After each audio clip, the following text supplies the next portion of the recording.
Jadi dia menikmati uang atau tidak di dalam kaitan ini sepanjang ada kerugian negara dan siapa yang mendapatkan keuntungan dari kerugian negara itu, yang bersangkutan tetap menjadi bagian daripada pelaku tindak pidana. Tidak 100% benar, tidak 100% membenarkan Nadiem, tidak juga 100% menyalahkan Nadiem. Jadi presiden tidak seharusnya ditarik-tarik. Oh, nggak bisa, nggak bisa. Itu salah menurut saya. Kalau memang presiden mau melakukan hal-hal yang konyol untuk memang kepentingannya untuk memperkaya diri sendiri, ya sebetulnya kenapa dia nggak berpikir Freeport aja dibiarkan seperti itu kan? Mungkin kalau berkaitan dengan presiden, ini kan termasuk uang receh. Buat apa gitu loh, kotor-kotorin badan aja menurut saya. Bukan kemudian dalam konteks dia membantu presiden, kemudian presiden digeret-geret. Enak aja kalau gitu semua menteri korupsi aja, supaya presidennya juga kena.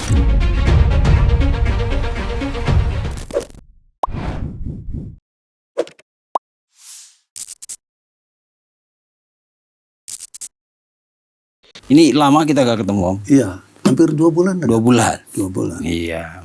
Om harus... Masing-masing mengurung diri ya. Om harus punya jadwal sendiri di sini nih. Sekali sebulan, itu ya. Sekali sebulan ya. Maka hari ini kita borong beberapa tema dengan Om Suhadi. Oke.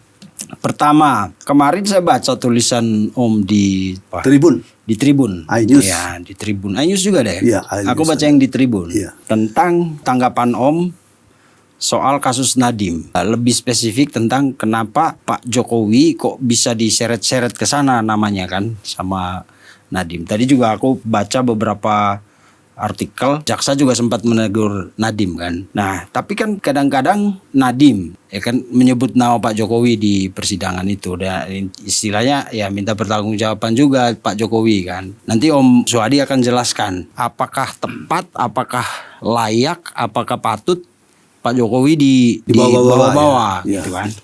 Oke, karena sebelumnya ada kasus-kasus menteri juga yang nama Pak Jokowi disebut-sebut kan. Dan itu mungkin kita triggernya dari kasus Nadiem ini aja gitu. Bagaimana sih hubungannya kalau seorang menteri melakukan korupsi, apakah otomatis juga presiden harus ikut bertanggung jawab gitu kan. Nah, sebenarnya secara struktur atau secara ketatanegaraan, Om, di mana posisi presiden ketika seorang menteri itu melakukan tindak korupsi? Ya, jadi kan begini, tugas menteri itu sebetulnya apa sih? Punya program dong tentunya. Apa programnya? Oh Pak, untuk mengentaskan keterbelakangan dalam dunia pendidikan, kita membutuhkan suatu peranti, ya, berupa Chromebook, berupa laptop, berupa apalah, papan tulis dan lain sebagainya. Itu kan wacananya menteri yang disampaikan kepada presiden. Kemudian oleh presiden ini dianggap baik, dianggap benar dan masuk akal bagaimana caranya mengentaskan kebodohan di daerah ini untuk menjadi lebih baik, gitu kan.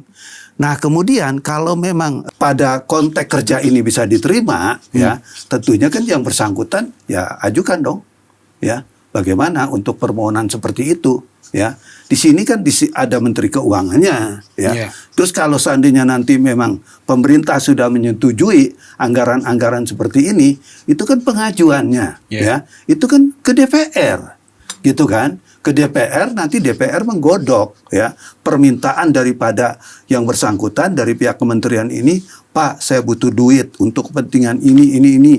Jumlahnya sekian. Untuk apa uang itu? Untuk ini, ya. Nanti daerah terpencil dan lain sebagainya supaya orang-orang di sana menjadi pendidikannya lebih maju dan lain sebagainya. Kalau DPR ini sudah menyetujui mata anggaran itu, namanya rancangan anggaran pendapatan belanja negara. Rancangan masih, ya kan? Nah, kalau itu nanti disetujui menjadi APBN, ya kan? Nah, nanti DIPA, ya, DIPA itu mata anggaran, ya, kalau udah keluar itu diserahkan, dieksekusi. Biasanya kan tanggal berapa? 16. Biasanya pembacaan seperti itu kan. Ini untuk ini. Jadi masuknya kemana? Ya ke DPR, terus kemudian lari lagi kepada Kementerian Keuangan, DPR ada siapa di situ? Ada Banggar, ya, Badan Anggaran, ya, yang mengalokasi anggaran tersebut disetujui oleh Sri Mulyani kan, tentunya kan. Kemudian begitu keluar dieksekusi, siapa yang mengelola keuangan ini? Ya Pak Menterinya. Kedudukan presiden di sini udah nggak ada lagi, gitu. Ya kecuali memonitor bagaimana perkembangannya, bagaimana perjalanannya. Bukan bicara tentang bagi-bagi duit di dalam persoalan ini, nggak seperti itu gitu kan. Terus kemudian, lo menterinya presidennya terlibat kok. Lo terlibatnya seperti apa? Kalau terlibat menyetujui anggaran, ya benar. Kalau nggak disetujui presiden, emang bisa jalan? Nggak bisa. Ya kan? Cuma kepentingan presiden itu hanya pada saat pengusulan. Tapi setelah itu menjadi mata anggaran dan dieksekusi oleh kementerian, yang mengelola itu. Makanya disitulah ada undang-undang tadi yang namanya Undang-Undang Administrasi Pemerintahan. Ya, apa yang dipentingkan di dalam Undang-Undang Administrasi Pemerintahan itu, seorang pejabat negara yang mengelola keuangan negara yang sumbernya dari APBN, ya, itu harus hati-hati, harus teliti, nggak boleh sampai merugikan keuangan negara. Itu semangatnya seperti itu. Kalau terjadi kerugian negara, wah, saya nggak dapat apa-apa. Tadi saya udah katakan, ya, perasaannya di dalam undang-undang korupsinya, tipikornya nih, tadi kan administrasinya nih. Betul. Tapi sekarang kita larikan ke tipikornya. Ada 3 pihak di dalam persoalan ini kan, ya, kementeriannya, terus kemudian juga pihak lainnya dan korporasi. Ini terlibat nggak? Kerugiannya, siapa yang membuat kerugian di dalam persoalan ini? Walaupun Nadiem misalnya nggak dapat uang dari situ, kalau ini misalnya korporasinya atau pihak lainnya ini menimbulkan kerugian, tanggung jawab penuhnya ada di dalam Nadiem itu sendiri sebagai seorang menteri. Itu yang membedakan undang-undang korupsi dengan tindak pidana biasa. Jadi presiden tidak seharusnya ditarik-tarik. Oh, nggak bisa, nggak bisa. Itu salah menurut saya. Karena saya udah bilang kok, kalau bicara tentang masalah uang-uang begini kan kayaknya receh, ya.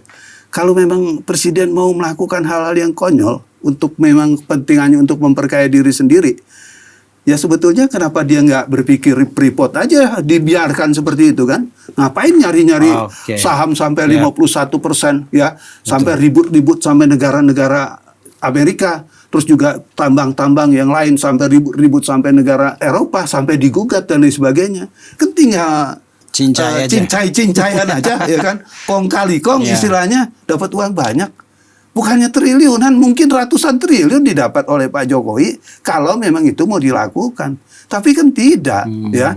Freeport 51 sampai sekarang dinikmati siapa? Bukan oleh Pak Jokowi, tapi dinikmati oleh rakyat Indonesia.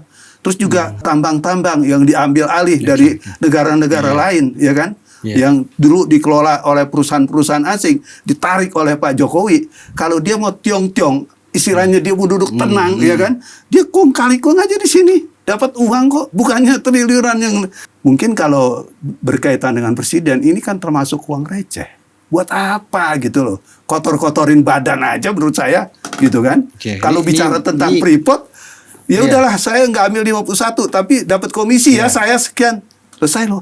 Jumlahnya besar sekali gitu loh. Masuk akal. Ya, kalau kita mau melihat Pak Jokowi niatnya jahat untuk menjadi seorang kepala negara, seorang presiden. Nggak Freeport aja. Udah biarin, tapi saya masuk sekian gitu ya. Kan dari dulu cuma berapa persen? Atau kan itu saya dengar dulu cuma 9% masuk yang dibubarin Petral. Ya, Petral dibubarin. Kan lahan bahasa banget deh. Waduh. Kalau ngomong sama Petral, ayo dong, kamu kasih komisi berapa, saya cincai deh, kamu tetap eksis dan lain sebagainya. Dilakukan nggak oleh Pak Jokowi? Tidak. Malah dibubarin. Dan itu jumlahnya besar. Makanya kalau kita kembali lagi kepada yang sifatnya proyek-proyek di kementerian ini, kan menurut saya nggak besar dong kalau dibandingkan dengan itu. Dan kalau juga mau diambil, kan gampang. Di sana ada tambang nih, yang lagi kita mau kelola. Ayo dong kerjasama. Saya mau dapat berapa persen. Tidak dilakukan oleh Pak Jokowi. Hilirisasi. Iya, hilirisasi. Kan mematikan perusahaan-perusahaan yang selama ini bergerak di bidang ekspor ya. Betul. Ekspor bahan mentah. Betul. Semua orang kan teriak dengan Pak Jokowi. Ya, dianggap presiden tidak berpihak kepada asing, ya, sampai digugat di WTO dan lain sebagainya. Ini sebagai bentuk apa gitu? Sebagai bentuk kesetiaan Pak Jokowi kepada negara ini. Oh, benar. Siapa yang berani mengambil itu dulu? Benar kata Soekarno dulu.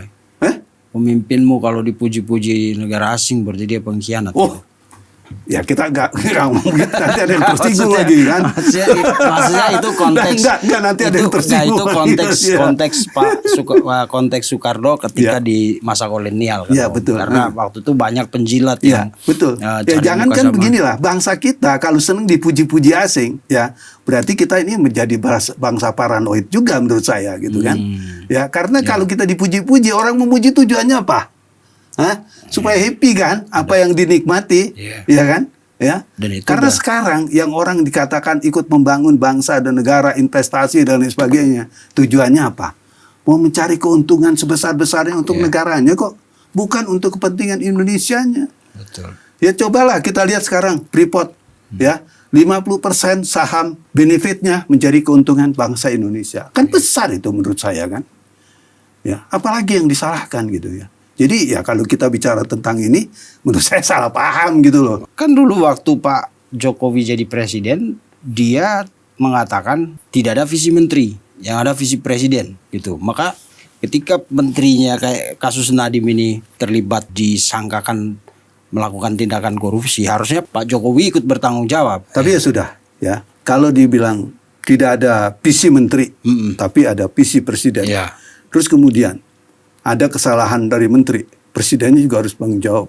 Tidak, beda pemerintahan ini, ya kan, yang disebut kepala negara, ya, kebijakan-kebijakan yang disetujui itu, bukan kemudian dia juga ikut terlibat di dalam kesalahan itu. Apa gunanya menteri dong kalau dia seperti itu?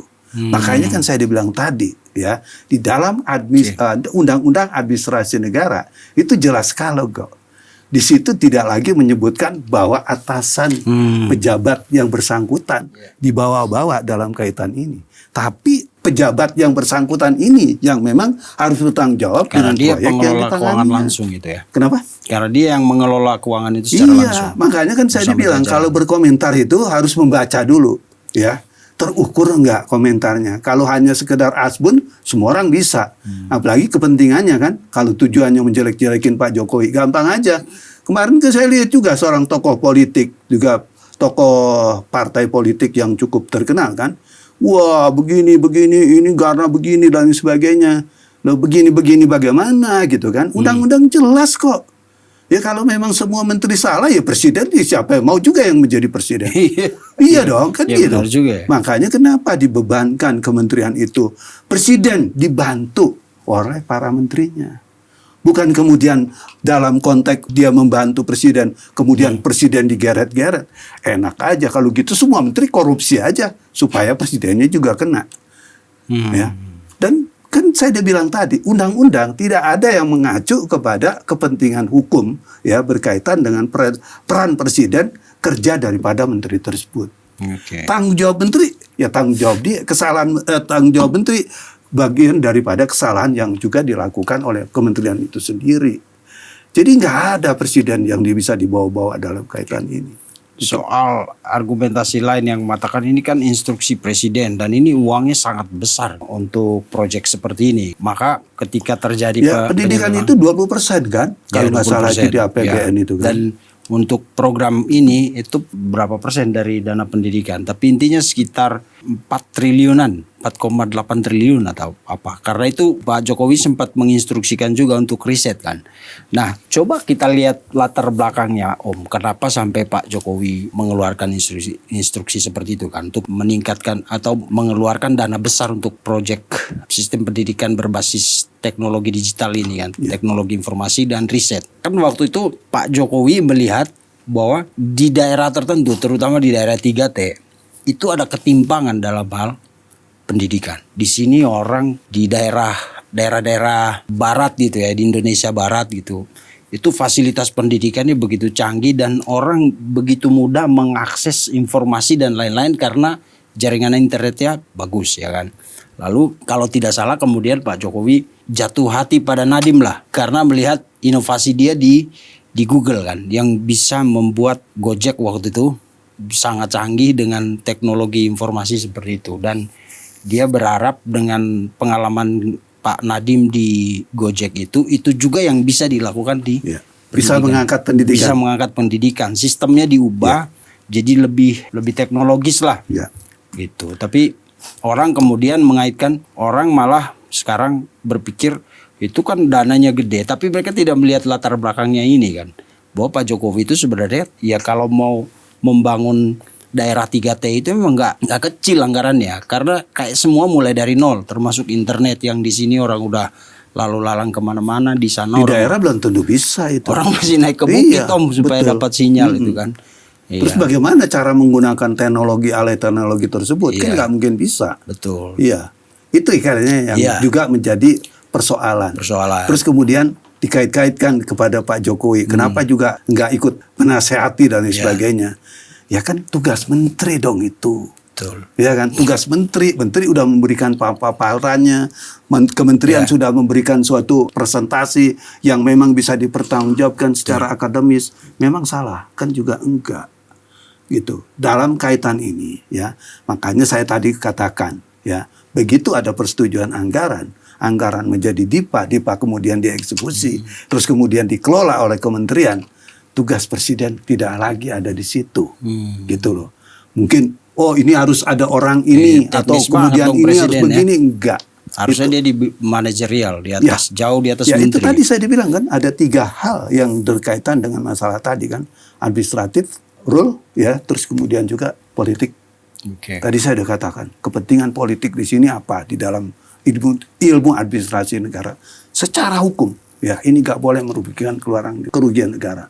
Tapi bagaimana bisa mendapatkan keuntungan bukan keluar 4 triliun jadi 5 triliun ya, nggak bisa begitu juga. Ini bukan hukum dagang masalahnya kan. Tadi kita bilang ini kan istilahnya konsumtif yang memang harus dibelanjakan. Keuntungannya apa? Ya tentunya rakyat yang tadinya nggak bisa menggunakan internet bisa menggunakan internet, yang tadinya nggak bisa mengoperasionalkan laptop bisa menggunakan laptop seperti itu. Tapi kan kenyataannya enggak. Terus salah siapa di dalam persoalan ini? Ya salahnya yang bersangkutan gitu kan. Itu jelas kok udah. Oke, baik. Satu lagi Om, ini kan bukan cuma Nadiem yang sebut-sebut nama Pak Jokowi di ruang sidang. Kalau hampir semua menteri disuruhnya nama Jokowi dikait-kaitkan. Tom Lembong juga kalau nggak salah waktu itu ya. Tom Lembong, kalau nggak salah siapa, Hasto juga. Hasto, terus kasus Hasto katanya dikriminalisasi katanya. Kasus PCO. Ya. Itu Hotman sampai menyebutkan kalau bisa Pak Jokowi juga ada di ruang sidang ini. Itu Hotman Paris ya. Waktu itu. Dan terakhir ini Nadiem. Sebenarnya ini kan jadi kayak fenomena Om. Apa-apa sebut aja presiden, apa-apa sebut aja presiden. Sebenarnya ada apa di balik ini? Kalau saya lihatnya mungkin pada kepentingan tertentu ya. Seperti yang saya katakan tadi, ada tokoh partai politik juga kan yang mengomentari masalah dengan Nadiem ini kan. Dia seorang visioner dan lain sebagainya gitu kan. Terus apa hubungannya juga sebetulnya?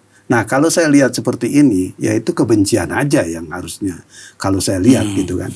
Karena berkaitan dengan masalah Tom Lembong, saya juga bikin tulisan loh. Malah saya waktu itu diwawancarai di iNews. Saya berdebat juga dengan pengacara dari pengacara Tom Lembong. Saya bilang baca tulisan saya. Jadi jangan menyalah-nyalahkan orang. Karena yang namanya diskresi itu diatur juga di dalam undang-undang administrasi pemerintahan. Apa kuncinya? Hati-hati ya. Peran seorang menteri itu hati-hati kok. Gitu. Makanya saya udah bilang orang-orang yang profesional yang memang lahir dari Amerika, dari mana pulang ke Indonesia sebaiknya jangan jadi menteri. Jangan masuk birokrasi ya. Karena birokrasi beda dengan manajerial yang memang di perusahaan-perusahaan swasta gitu kan. Dia yang bisa ngelola, dia yang bisa mengantisipasi kerugian dan lain sebagainya. Itu tanggung jawab dia dan lain sebagainya. Dia nggak perlu dihukum kalau terjadi kerugian karena modal yang bersangkutan. Nah kalau ini disamakan dengan keadaan seperti itu kan menjadi salah kaprah. Gitu loh. Oke. Jadi mereka harusnya di bagian konsultan aja. Konsultan. Makanya kalau mau orang-orang seperti itu yang mau jadi menteri, mau jadi apa ya, seperti kita lihatlah. Mungkin mungkin Pak Ahok ya, dia itu kan galak dalam konteks ini kan, ya. Dan hati-hati dalam memanage keuangan. Dia punya pengalaman sebagai birokrat. Dia udah pengalaman di birokrasi gitu. Ya boleh juga direkrut. Jadi nanti juga saya jadi salah mengkerdilkan orang yang dari luar negeri. Ya cuma mungkin diberikan pemaparan, ya. Ini ada aturan-aturan nih yang harus diikutin. Ya, kamu harus hati-hati. Kamu nggak boleh nih sembarangan menggunakan keuangan negara ini. Ya mungkin harus ada semacam doktrin atau pandangan-pandangan bahwa nanti pengelolaan ini menimbulkan suatu masalah kalau kamu nggak bisa mengelolanya. Barangkali itu harus diterapkan. Nah, lalu kemudian ada yang bilang nanti orang-orang pintar yang punya kemampuan seperti Nadiem misalnya, jadi takut dong masuk birokrasi. Ya, makanya kan saya dibilang tadi, ya memang sebaiknya mereka bukan lagi sebagai masuk dalam kultur birokrasi yang secara ansih memegang keuangan atau mengelola keuangan, tapi dia menjadi seorang konsultan. Tapi gitu kan? kewenangannya jadi lemah dong, Om. Ya mau nggak mau, kalau menurut saya, ya gaji besar dong. Menurut saya kalau memang untuk kepentingan bangsa dan negara, kenapa mesti nggak berani gitu kan? Gaji dong, gaji karena besar itu aja yang dong. terjadi di kasus salah satu direktur BUMN waktu itu kalau ada salah, yang perempuan siapa namanya? Dewi Puspita apa siapa? Ya. Ya. Yang masalah jual beli kapal itu, penjualan kapal betul, itu kalau betul, salah. Direktur yang dikasih abolisi atau apa Iya, sama presiden, dikasih itu pengampunan sama presiden, ya. pengampunan. Oke. Itu. Apa nih? Itu yang kan mau ditanya? orang-orang yang diakui oleh dunia internasional kan, mereka udah megang perusahaan besar dan lain-lain. Ya. Tapi begitu masuk ke Birokrasi, beda kan? Benar Iya kan, juga. karena selalu menganggap ya ini perusahaan saya, ini duit saya, itu aja yang mereka pikirkan gitu kan, ya. Sehingga profesionalisme dan lain sebagainya itu hanya pada parameter yang menurut saya tidak terukur kepada undang-undang itu sendiri, yaitu apa? Kehati-hatian, karena uang nggak boleh bocor, uang nggak bisa ada yang ngambil nih dalam konteks ini gitu. Oke. Itu Berarti harusnya retret yang dilakukan Pak Prabowo itu sangat benar. harus itu isinya juga ya. Barangkali itu salah Iya. satu yang menjadi masukan dari Pak Prabowo. Makanya saya dibilang kan, kenapa nih ada retret? Jadi retret Itu mungkin menteri itu memang semua pejabat negara harus tahu dulu, harus di brainstorm Di ospek brainstorming dulu, ya di prospek dulu, di prospek dulu, iya. Ya kan, bagaimana nanti kalau udah jadi pejabat, kamu harus begini. Itu harus diberikan penataran. Nah, ini harusnya juga peran KPK. Harusnya ya menteri bukan hanya diajak retret, tapi bagaimana dikumpulkan oleh KPK, diberikan pemahaman oleh KPK. Nah, ini ide bagus nih Om. Kan selama ini KPK banyak diharapkan kan ke pencegahan, ya kan? Ya, bukan kepada penghukuman. Bukan penghukuman. Ya, penindakan. Ya. Kalau mereka lakukan ini dengan kementerian, saya nggak tahu jalan apa enggak ya. Tapi harusnya ini yang dilakukan ya. Harusnya gitu, bikin komitmen kepada KPK, bikin kerjasama dengan KPK, gitu. Kan tujuannya memang untuk kepentingan bangsa dan negara. Ngapain mesti takut gitu kan? Ya libatkan. Kan saya juga dengar ini, katanya juga kejaksaan dilibatkan dalam kaitan ini. Iya. Ya, loh, kok sampai terjadi kebocoran? Ini seperti apa? Ini yang belum kita dengar juga nih, ya. Bagaimana ini peran kejaksaan gitu kan? Makanya saya dibilang tadi, ya. Bisa melalui kejaksaan, bisa juga melalui KPK, ya, kemudian diarahkan, diberikan suatu pemahaman kalau mengelola keuangan negara ini harus begini-begini, Beda jalan dengan seperti mengelola ini. perusahaannya. Itu harus betul-betul Ada aturan-aturan, betul. Ini undang-undang undang-undangnya, ya kan? Ini undang-undangnya yang lain, kan gitu kan? Ini nanti yang harus ini harus ada jalannya nanti yang memang harus betul-betul keterbukaan publik bisa melihat, gitu. Makanya saya dibilang tadi kan, ya harusnya kalau dilihat begini, manajemen Pak Jokowi, manajemen Pak Ahok waktu memimpin DKI itu harusnya menjadi contoh gitu loh.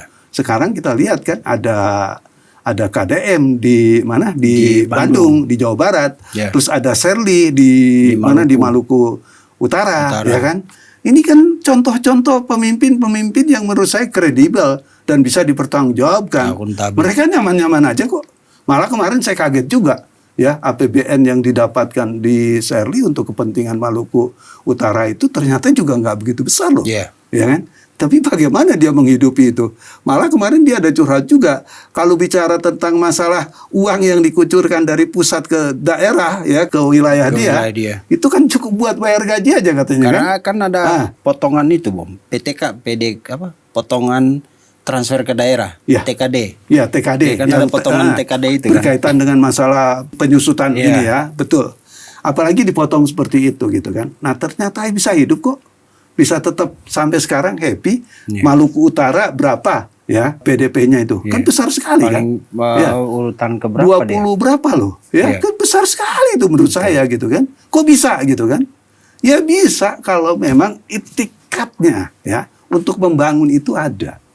Kehati-hatiannya untuk bagaimana mengelola keuangan itu ada. Gitu. Malah KDM kan dia lebih banyak konten dan lain sebagainya. Iya. Itu ternyata uang-uang itu kan memang diperuntukkan juga untuk masyarakat kan. Ya, dia keliling, cari orang-orang nggak punya, dibagi uang dan lain sebagainya. Itu nggak ambil dari uang negara loh, nggak ambil dari APBD gitu. Kok bisa hidup seperti itu? Oke. Nah itulah bentuk-bentuk pemimpin yang seperti itu. Harusnya ini oleh KPK orang-orang seperti ini dianggap sebagai penatar nih, ya, karena kan berpengalaman, ya. Ya. Apalagi dulu kalau kita lihat Ahok itu lebih teliti lagi. Lu boleh lihat itu keuangan yang mengalir ke daerah itu seperti apa. Ya, ke Jakarta Utara sekian, ke Jakarta Selatan sekian, ke Jakarta Timur sekian. Semua bisa kelihatan. Bisa diakses. Terbuka, diakses. Kan bagus dong, ya. Kita salut gak dengan Pak Ahok seperti itu? Salut. Makanya orang-orang seperti itu harus menjadi contoh, ya. Bagaimana memimpin suatu keadaan yang bersumber daripada APBN itu. Dari segi kasusnya Nadiem yang sudah sampai tahap penuntutan ya, dituntut 18 tahun penjara dengan yang heboh itu uang pengganti itu loh. Iya. Ganti rugi yang 5,6 5,6 triliun. triliun, ya. Itu angka gede banget, Om. Gede banget. Jadi gimana? Dan Om? 18 juga tinggi banget. Ini Tinggi saya ya? katakan aja nih, tinggi banget gitu. 18 tahun tuntutan Ya, 18 tahun. Saya kurang begitu setuju. Karena kenapa? Kita kan melihat sekarang nih, KUHP dan KUHP kita ini kan menganut era hukum modern. Oke. Kalau kita melihat kepada era hukum modern, penghukuman itu bukan segala-galanya. Tetapi bagaimana fungsi hukum itu menjadi bagian daripada penegakan hukum. Apa sih yang mau dicari? Ya kan kalau berkaitan dengan korupsi. Tentunya kan uang negara. Uang negara mau digimanakan? Ya minimal kembali uang negara itu, atau katakanlah ada pengembalian yang real memang itu bisa dinikmati oleh negara kembali. Kan sebetulnya tujuan hukum itu ke sana gitu. Kalau bukan berhubungan seperti KUHP yang lama. Yang kita tahu itu zaman kolonial, bukan kita terus menjelek-jelekan KUHP yang lama, bukan. Ya.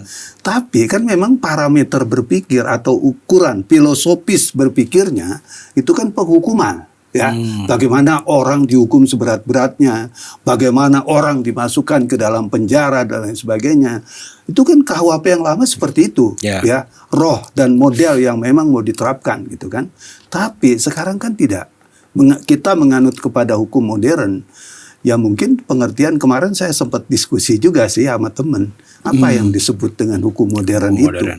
Ya memang kita ini sekarang sudah beralih dari hukum yang sifatnya kontinental ya itu kepada hukum Commonwealth ya kan, atau hukum-hukum yang menganut ada di kehidupan negara-negara yang menganut sistem bukan peradilan hanya kepada penghukuman ya, tapi itu tadi berkaitan dengan apa tujuan daripada hukum itu sendiri gitu. Nah, kalau kita melihat kepada konsep berpikir dengan hukum modern sekarang ini kan harusnya ya ini udah terjadi ya, jaksa tetap kita apresiasi ya sudah memberikan hukuman sedemikian lamanya ya kan, tinggi. Malah mendekati ya ancaman mendekati sesuai dengan ancaman hukuman pasal ya kan, yang pasalnya kan 20 tahun 20 tahun ya kan, berarti cuma dikorting 2 tahun aja nih ceritanya gitu kan. Nah inilah menurut saya ya barangkali kita juga harus melihat Nadiem itu seorang tokoh ya, seorang tokoh yang reformis ya, berkaitan dengan masalah ojol ya. Mungkin kalau nggak ada ojol, nggak ada juga orang yang sampai membuka lapangan kerja begitu besar untuk masif, bangsa dan negara. Itu. Ini harus dipikirkan gitu. Itu terobosan dia ya. Iya, itu terobosan dia. Makanya karena keberhasilan ojol, keberhasilan merekrut tenaga kerja ya, itu menjadi ketertarikan waktu itu Pak Jokowi untuk menjadikan dia sebagai menteri. Barangkali ini pun yang menjadi masalah. Kalau nanti ada orang-orang pinter, orang-orang hebat untuk kaitan di Indonesia, menurut saya bukan menteri yang paling bagus. Dia harusnya dijadikan konsultan, dijadikan seorang pemikir-pemikir bagaimana nanti berkaitan dengan masalah kedudukan sebagai suatu departemen itu bisa berjalan sesuai yang diharapkan. Kenapa begitu? Ya karena saya berpikir gini ya, kalau kita melihat hukum yang berlaku sekarang, khususnya tindak pidana korupsi, ya itu kan kadang-kadang orang nggak paham. Administrasi, gitu kan? Bukan administrasinya aja nggak paham, disangkanya manajemen yang berlaku itu manajemen perusahaan yang pernah dikelolanya. Padahal negara ini tidak seperti itu gitu kan. Tata birokrasi. Ya, ada tata birokrasinya, ada tata kelolanya lah, tata kelola pemerintahannya kan gitu ya. Nah tadi kita udah pernah singgung nih sebelum saya masuk ke studio ini kan kita udah singgung juga berkaitan dengan masalah kepemerintahan ya. Terus kemudian mengelola uang dari anggaran APBN ya itu kan ada aturan-aturan, bukan hanya kepada undang-undang korupsi yang melekat di dalam pengelolaan uang itu, tapi juga ada undang-undang administrasi pemerintahan ya. Itu ada dalam tulisan saya juga kemarin saya singgung ya, bahwa di dalam pasal Undang-Undang 30 tahun 2014 ya itu jelas sekali kok ya, seorang kementerian atau seorang yang menjabat sebagai memegang kendali pemerintahan ya, dalam hal ini kementerian, itu mempunyai tugas pokoknya apa? Kehati-hatian. Jadi dia nggak bisa sembarangan begitu uang dikelola, ya bukan hanya terus kemudian digelontorkan, tapi diawasi, terus kemudian dikaji dan lain sebagainya, gitu kan? Makanya sebetulnya di dalam tulisan saya itu saya juga jelasin, ya, di samping memang ada undang-undang korupsi dan juga ada berkaitan dengan administrasi pemerintahan, itu ada 3 hal yang penting di dalam administrasi pemerintahan. Administrasi itu sendiri, rule atau hukum atau aturan-aturan yang mengikat, yaitu undang-undang korupsi dalam berkaitan ini. Terus juga kepentingan apa? Politik berkaitan ini. Kepentingan politiknya apa? Ya supaya uang yang dikelola ini bukan menjadi bancaan atau menjadi jarahan, tapi bagaimana menciptakan uang yang kecil yang atau yang dikelola ini mendapatkan sumber ya benefit, sumber keuntungan, bukan kerugian. Gitu, itu yang diharapkan sebetulnya gitu ya. Makanya kadang-kadang orang-orang yang memang dia profesional di bidangnya misalnya ya, dia bisa menjadi CEO di sebuah perusahaan, belum tentu bisa menjadi CEO di dalam atau menjadi pemimpin di dalam mengelola keuangan negara tadi. Karena itu tadi, sebab di dalam undang-undang korupsi, saya kemarin juga jelasin, itu ada 3 perasa ya, yang bersangkutan ya sebagai kementerian atau sebagai pejabat negara di dalam persoalan ini, dan juga ada pihak lain ya. Pihak lain itu swastanya ya, terus ada vendor, ada korporasinya gitu kan. Nah, ini menjadi mata rantai yang saling mengkait berkaitan dengan masalah korupsi. Jadi nggak hanya bisa bagannya hanya dilihat, oh saya nggak melakukan kok, saya tidak melakukan korupsi, terus kemudian oh saya nggak bisa kena di dalam konteks ini, nggak bisa gitu. Kalau misalnya tadi ya pihak lain ya atau katakanlah korporasi ini mendapatkan keuntungan dari proyek ini, yang bersangkutan bertanggung jawab bagian daripada kesalahan itu. Karena itu tadi kan ya pasal 2 ayat 1 Undang-Undang Korupsi atau Tipikor ya tahun 1999 ya nomor 31 itu jelas sekali aturannya tuh mengatur seperti itu gitu. Jadi dia menikmati uang atau tidak di dalam kaitan ini sepanjang ada kerugian negara, dan siapa yang mendapatkan keuntungan dari kerugian negara itu yang bersangkutan tetap menjadi bagian daripada pelaku tindak pidana korupsi. Nah, kalau kita lihat kan anggaran untuk pendidikan ini terutama pengadaan laptop sebenarnya kan yang oleh Nadiem Chromebook dengan Crow OS dan CDM gitu lah. Ya, CDM pokoknya itu semua yang diarahkan ke Chromebook menurut apa yang disampaikan oleh jaksa. Ini kan dana konsumtif kalau tidak salah. Kalau kan dana konsumtif itu kan pasti habis, ya kan? Artinya gimana kerugian negaranya, bagaimana itu dihitung? Karena kan beda kalau dana digelontorkan ke BUMN. Karena BUMN itu kan perusahaan yang mengelola sesuatu kan. Kalau ini kan konsumtif, kita mendatangkan barang itu emang untuk dipakai dan nggak ada secara material nggak ada keuntungan di situ. Nah, kerugian negara yang ditimbulkan oleh kebijakan Nadiem itu gimana cara melihatnya? Kan 1,2 triliun kalau tidak salah ya kerugiannya. Sebetulnya kan kerugian negaranya 1,2 triliun. 1,2. Ini memang sebetulnya menarik. Kenapa jadi ada angka 4, sekian Iya, itu 4, gitu kan? sekian. Ya. Setelah Dan dijumlahkan jadi 5,6 kan. Gitu. Iya. Nah, kita lihat yang 1,2 ya kalau berkaitan dengan masalah dari dakwaan jaksa dari tuntutan jaksa, di mana katanya kerugian negaranya seperti itu gitu. Kalau saya lihat dalam kaitan ini ya, itu kan sebetulnya juga ada vendor yang ada korporasi juga yang sudah kena kan. Saya nggak ngerti orang per orang atau korporasinya ya, karena memang kemarin saya nggak mengikuti detail ya sepanjang perjalanan kasus ini. Tapi yang kita lihat di situ kan udah ada orang juga yang memang udah dihukum dan sebagainya. Ibam gitu. kalau tidak ya salah. kalau nggak salah seperti itu. Nah kalau kita melihat di sini berarti orang itu kan mendapatkan suatu keuntungan. Gitu. Dan juga ya nggak mungkin jaksa ya melakukan tindakan ya mengenakan pasal 2 berkaitan pasal 2 Undang-Undang Korupsi ya ayat 1-nya ya itu kalau tidak ada kerugian dari pihak yang lainnya gitu ya. Oke, Nadiem nggak menikmati, tapi kan ada pihak lain yang menikmati dalam persoalan ini kan. Tadi saya udah katakan. Nah, terus kemudian dilihat seperti apa? Ini kan konsumtif. Artinya memang anggaran itu digelontorkan untuk membeli ya, membelanjakan dan lain sebagainya. Ketujuannya untuk itu kan ya, larinya kepada pendidikan. Kan saya lihat juga, ini juga yang memang masih ada tanda tanya saya juga gitu kan.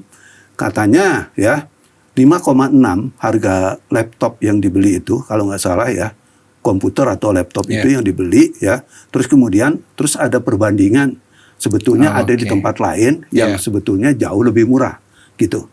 Nah kalau dilihat dari perbandingan seperti ini, acuannya itu tentunya kan kepada Badan Pemeriksa Keuangan. Ya BPK ya BPK. Tapi katanya BPK kan nggak diakui nih dalam persoalan ini. Tapi kita nggak melihat ke sana. Tapi yang kita lihat ya menurut jaksa ini sudah ada kerugian negaranya gitu kan. Berarti mungkin harga tadi yang di markup ya kalau memang itu di markup ya. Terus kemudian juga ada orang-orang yang nakal nih di dalam kaitan ini. Wah kesempatan nih. Saya juga harus dapat keuntungan dong. Ya bagaimana caranya? Bagaimana untuk mendapatkan keuangan ini? Nah itu yang disebut dengan pihak lain dan itu yang disebut korupsi berkaitan dengan masalah ini. Pihak lain ada dalam negeri tapi juga kan ada korporasi internasional tuh. Betul. Kan? Kalau nggak salah Google ya. Yang disebut sering disebut dan itu dianggap sebagai kalau kita lihat dari perjalanan persidangan itu ya Om ya. Itu dilihat sebagai pokok persoalan yang sangat krusial. Karena dari awal digambarkan Nadiem itu seolah-olah memang mengarahkan dan mengunci proyeknya ke Google. Ya kan? Yang kemudian nanti ada kaitan dengan sebelumnya Google menginvest ke perusahaan Nadiem sebesar 11 triliun atau sekian ratus dolar lah gitu, sekian ratus ribu dolar ya. Dan kalau dikonversikan ke rupiah itu sekitar 11 triliun. Nah, orang mengaitkan ini jadi sebuah upaya mencari keuntungan tapi tidak pakai tangan sendiri gitu. Jadi makanya kemarin Nadiem kan selalu bilang dia tidak mendapat sepeser pun. Lalu jaksa melihat ada semacam circle itu. Iya, betul. Perputaran uang. Ya. Nah ini secara hukum bagaimana? Karena kalau korupsi kan orang selalu berpikirnya sederhana. Lu ambil duitnya, lu ada hasilnya, ada secara material ada gitu. Kalau ini kan Nadiem tidak merasa mendapatkan duit sepeser pun dari situ. Ya. Tadi saya dibilang kita sepakati dulu ya. Berkaitan dia tidak mendapatkan uang sepeser pun. Kita sepakati dulu. Ada nggak pihak lain yang mendapat keuntungan dari proyek ini? Ya kan tadi saya dibilang perasaannya itu ada 3 ya. Nadiem sebagai menteri waktu itu ya, pihak lain dan korporasi. Ya kalau dilihat dari seperti itu kan sudah ditemukan nih oleh JPU. Betul. Berkaitan dengan temuan adanya tindak pidana korupsi sehingga masuklah pasal 2 ayat 1 ya Undang-Undang nomor 31 tahun 1999 ya. Karena perasaannya seperti yang saya katakan tadi ada 3. Nah kalau kita melihat lingkaran seperti ini ya saya lebih percaya dengan jaksa bahwa itu ada temuan. Nah kalau kemudian berkaitan dengan Google, berarti kita melihat kepada parameter angka ya, yang jumlahnya bukan 1,2 nih kalau saya lihat. Kalau kita lihat kepada Google, karena kan saya juga tadi membaca dari pengakuan seorang jaksa yang mengatakan bahwa sumbernya ya kenapa ada 4, sekian itu ya itu dari perputaran uang di perusahaannya Nadiem. Nah kalau dilihat seperti ini kan menurut saya nggak tepat dong harusnya gitu kan, karena kenapa? Kalau memang menggunakan pada parameter itu harusnya kan bukan berkaitan dengan masalah ini. Tapi itu harus dilarikan kepada TPPU, tindak pidana pencucian uang, gitu kan? Ya, betul ada enggak? Terus benar enggak alirannya ini memang mengalir untuk kepentingan itu? Itu kan harusnya ke sana. Karena kalau kita berbicara kepada ANSI pada tindak pidana korupsinya, yaitu uang yang diperoleh dari APBN berapa, terus kemudian digelontorkan uang itu benar tetap digelontorkan sekian, terus kemudian memang dikelola perputarannya seperti apa, terus kemudian bagaimana hasilnya dari perputaran uang yang dikelola ini. Karena kan Nadiem tidak bekerja sendiri, atau kementerian tidak bekerja sendiri, pasti ada korporasinya, ada pihak lainnya juga, gitu kan, yang memang selama ini juga kita lihat kan, ada katanya tim bayangan dan lain sebagainya, gitu kan. Nah ini menikmati gak uang dari situ gitu kan. Nah kalau memang itu ada lingkarannya, harusnya seputaran ini aja yang dilakukan gitu kan. Karena kalau dilihat pada perusahaannya begini, kok hasilnya begini. Yang saya agak sesalkan kemarin, ada pertanyaan, berapa gaji menteri? Aduh kalau kita bicara tentang gaji menteri, ya mungkin gajinya gedean saya tiap bulannya gitu kan. Iya, kalau kita bicara gaji loh ya, gajinya berapa sih? Mungkin kan nggak ada 20 juta kan, ya. Kan kecil sekali gaji kalau bicara gaji. Nah ini kan sebetulnya udah terlalu jauh juga menanyakan ke sana. Yang penting ya secara faktual ya alat bukti ya apa yang dikorupsi ini, baik itu Nadiem maupun juga pihak-pihak lain ya. Nadiem sebagai menteri pada waktu itu, pihak-pihak lain dan korporasi ini ada nggak gitu ya. Kalau itu ada ya harusnya cukup di situ aja gitu kan. Betul. Sehingga harusnya bilangan 4, sekian itu nggak perlu ada dulu dong itu. Kalau saya kasihan juga lihatnya kok 18 tahun itu 18 mendekati tahun. Ke maksimal itu. Ancaman pada ancamannya 20 tahun. Iya kan? Bukan. Kalau 18 berarti kan kurang 2 aja. Malah kalau ditambah dengan 4 sekian itu jadi jumlahnya 5,6. Iya kan? Ditambah lagi 9 tahun. 9 tahun. Hukuman penggantinya 9 tahun loh. Kalau itu nggak dibayar. Nadiem sendiri bilang, saya nggak punya duit segitu gedenya gitu kan. Bayar. Nah ini tentunya tugas daripada jaksa gitu kan. Betul. Makanya saya tadi ya untuk melihat persoalan-persoalan ini ya bagaimana cara mengelaborasi angka-angka tadi ya harusnya jangan juga digunakan undang-undang tentang tipikornya, tapi juga menyangkut masalah TPPU-nya. Baru masuk ke hitung-hitungan. Tuh, harusnya begitu. Ini kan saya sebagai pengacara itu. Oke, ada beberapa poin sih yang saya tangkap dari kasus ini Om sampai ke tuntutan kemarin. Yang pertama itu soal Nadiem dan timnya yang banyak memberitakan itu tim bayangan, tapi saya anggap aja itu timnya Nadiem gitu. Yang mengunci tadi itu supaya pengadaan barang itu emang arahnya ke Chromebook, ya kan? Itu yang pertama. Kemudian yang kedua, akibat dari hal itu bukan hak jaksa mengaitkan antara ya tadi melonjaknya kekayaan Nadiem kan, karena dianggap ada suntikan dari Google sebelumnya dan itu dianggap sebagai permainan yang sangat canggih dan tidak mudah untuk dilacak gitu ya Om. Dan Om tadi sudah jelaskan bahwa untuk itu agak susah ya kan, bukan agak susah, harusnya ada pasal lain yang masuk ke sana. Ya, di samping itu juga harus ada mata rantai loh. Jangan terus ini berdiri sendiri, ini berdiri sendiri, nggak bisa gitu kan. Karena kuncinya kan di uang yang digelontorkan oleh pemerintah dari APBN ini kan, itu udah terdistribusi dengan baik nggak, gitu kan? Makanya saya dibilang kalau tadi udah ada temuan 1,2 T ya, sesuai dengan temuan yang sudah ada, harusnya kan di situ aja gitu loh. Jangan mengkaitkan kepada kepentingannya lain, ya kan? Kalau memang itu ada, indikasinya kuat, sumbernya dan lain sebagainya itu, ya. Terus kemudian memang dari anggaran-anggaran yang digelontorkan tersebut, kan harusnya bukan lagi kepada undang-undang tipikor yang diberlakukan di sini, tapi berkaitan dengan masalah TPPU-nya, tindak pidana pencucian uang, bener nggak ada uang masuk, bener nggak uang yang dihasilkan dari Google itu ya berkaitan dengan proyek ini, ya. Lah kalau memang Google itu udah kerja sama sejak lama, karena kita tahu Gojek itu kan juga membutuhkan Google. Ya kan? Kalau kerjasama ini udah sedemikian lama, ya, terus kemudian memang manfaatnya buat Google itu ada, apa nggak boleh Nadiem mendapatkan keuntungan? Itu aja. Oke. Nah, persoalannya adalah pemakaian Chromebook itu kemudian tidak efisien, Om. Tidak efektif karena itu kan proyek untuk daerah 3T sebenarnya.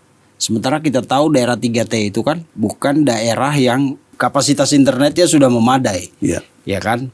Sementara Chromebook itu dikatakan menuntut kepastian itu harus ada internet. Maka ada ratusan ribu Chromebook yang kemudian tidak berguna sama sekali. Ya barangkali itu salah satu kerugian. Mungkin negara. kalau kerugian dari situ oke. Dalam saya konteks setuju. ini ya. Iya. Kalau larinya karena kan kalau dilihat dari segi bagaimana menganalisa secara administratif keberlakuan daripada Chromebook tersebut ya untuk kepentingan daerah-daerah 3T tadi, terus kemudian ini nggak bisa menjangkau dan kemudian menjadi mubazir, ini kan kerugian negara dong. Gitu. Ini nggak bisa dihindari. Dan maksud saya begini ya.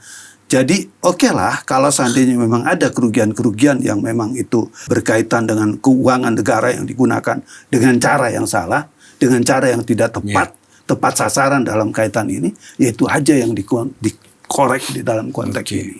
Jangan melebar juga kepada kepentingan ada yang usaha-usaha dia gitu loh maksud kegagalan proyek ini 96%, Om. Ya. Dan itu dianggap sebagai total loss, gagal total. Ya. Berarti keuangan negara yang digelontorkan untuk proyek ini emang hilang semua. Maksudnya tidak efektif jadi. Dan itu saja yang harusnya dihitung ya. Oke. Sekali lagi saya nggak setuju kalau seandainya hal-hal yang di luar itu menjadi kontekstual dalam kaitan ini. Karena saya udah bilang kalau saya jadi menteri saya punya perusahaan ya. Kemudian saya juga udah memisahkan. Nadiem profesional loh dalam konteks ini juga ya. Karena dia keluar loh dari Gojek. Ya. Dia betul-betul pure, dia fokus ngurusin kementerian gitu kan. Artinya dari sistem yang ada ini sekarang ya, harusnya ya konteks daripada apa yang digelontorkan uang dan berapa fasilitas yang tidak tersampaikan berkaitan dengan masalah ini, kerugiannya harusnya dihitung dari situ aja. Artinya kita di sini tidak 100% menyalahkan Nadiem, tapi juga tidak 100% membenarkan apa yang dilakukan Nadiem. Ya. Karena tidak 100% benar, tidak 100% membenarkan Nadiem, tidak juga 100% menyalahkan Nadiem. Ya. Gitu kan? Karena dalam konteks yang sifatnya privacy, yang disebut privat di dalam persoalan ini itu kan harus dilindungi juga. Betul. Gitu. Kecuali memang ada temuan lain ya berkaitan dengan tadi. Tentunya juga kan kalau saya ngomong berkaitan dengan masalah TPPU, tentunya PPATK kan harus dilibatkan, gitu kan? Bener nggak ada aliran dana yang istilahnya uang haram ini masuk dalam kepentingan proyek ini mendapat keuntungan untuk kepentingan itu. Gitu. Om, kasih closing statement buat urusan Nadiem, baik dari kasus yang dihadapi sendiri maupun tadi ada sesuatu yang menurut saya agak politis ketika dia menyebutkan nama Pak Jokowi, membawa nama Pak Jokowi di persidangan. Ya, barangkali ke depan sekarang kan sudah terjadi ya. Dan sekali lagi ya peran presiden ya nggak ada di dalam kaitan ini gitu kan. Terus jangan juga menyebut-nyebut bahwa presiden harus diperiksa dan lain sebagainya. Kan kalau memang parameter seperti itu juga, itu kan nanti ada salah persepsi ya. Ya dia sebagai orang yang sudah sanggup menjadi menteri ya dia harus bertanggung jawab.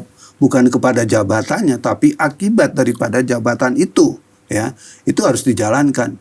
Dan juga tentunya juga kepada Pak Nadiem, saya mendukung kok perjuangan Bapak untuk bagaimana jangan sampai 18 tahun itu ketinggian. Mungkin sekarang ini kita berharap nih di pengadilan nih ya dengan keadaan hukum yang sudah menurut saya berubah ya, bukan lagi kepada hukum bagaimana pembalasan ya sebagaimana KUHP yang lama. Kalau kita bercermin kepada KUHP yang baru, ini kan hukum yang disebut hukum modern, bukan lagi kepada penghukuman ya, tapi sasarannya bagaimana uang yang bersifat pengembalian itu bisa tercipta. Jadi kita juga berharap nanti rasa keadilan ya, bukan kemudian di kejaksaan ini tidak ada keadilan, ada. Tentunya kan jaksa juga mempunyai tujuan-tujuan tertentu. Bagaimana sampai kata 18 tahun dan juga 9 tahun itu menjadi wacana tuntutannya. Tapi tuntutan ini kan bukan segala-galanya. Bukan akhir, bukan kiamat. Masih ada pengadilan. Kita berharap ada pengadilan, bukan menyalahkan juga tuntutan daripada jaksa. Adalah rasa keadilan sesuai dengan semangat daripada hukum modern yang sedang dibangun di Indonesia. Itu aja. Siap. Terima kasih Ya. Om. Dari saya pemirsa White Collar Crime atau kejahatan orang-orang elit lah atau orang-orang terdidik itu, cara membedahnya tidak sama dengan bagaimana polisi membedah kejahatan seorang maling ayam. Betul. Butuh ketelitian, kejelian, dan sistem yang benar-benar bisa mengungkap terutama niat jahat di balik kejahatan yang dilakukannya. Karena itu kita apresiasi kejaksaan dalam mengungkap dugaan tindak korupsi yang terjadi di Kementerian Pendidikan masa Mas Nadiem. Tapi juga kita tidak menyalahkan Nadiem 100%. Nadiem tidak salah, belum tentu salah 100%, tapi juga belum tentu benar 100%. Sebagai negara hukum, masyarakat yang hidup di negara hukum, mari kita ikutin terus perjalanan kasus ini sambil tadi mempertimbangkan atau menyimak apa yang disampaikan oleh Pak Suhadi bahwa dugaan itu pasti ada, tapi kita harus juga bisa memilah-milah ini urusan siapa, yang ono urusan siapa gitu. Jadi terima kasih Om Suhadi yang selalu menghadirkan pandangan hukum tentang kasus apapun, apalagi kasus Roy Suryo Om ya. Yang jernih, dan pemirsa kita senang mendengar ulasan hukum dari Om Suhadi. Ya, terima kasih Om. Pemirsa, terima kasih. Sampai jumpa di episode selanjutnya. Ya, makasih. Pasti kita pengen ekspresinya. mengedepankan estetika. Jelas tadi mendengarkan.